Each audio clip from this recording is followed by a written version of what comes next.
All right, folks, Tuesday, August the 10th, 6 a.m. in Chicago. Busy day ahead at Nadex. Here's the quick and dirty. Stock market, flat, little movement overnight.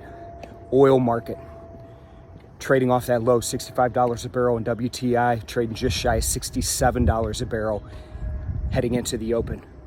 Gold has been the big mover the past two sessions, just getting crushed down another 4% yesterday, trading at $17.30 an ounce. Just last Thursday, it was trading at $18.10 an ounce. Great opportunity for some movement there at Nadex.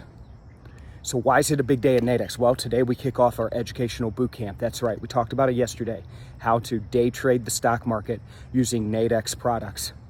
That event kicks off today at 11 a.m. Eastern Time. Go to nadex.com and register for your spot. There's still time to register. It's a virtual event.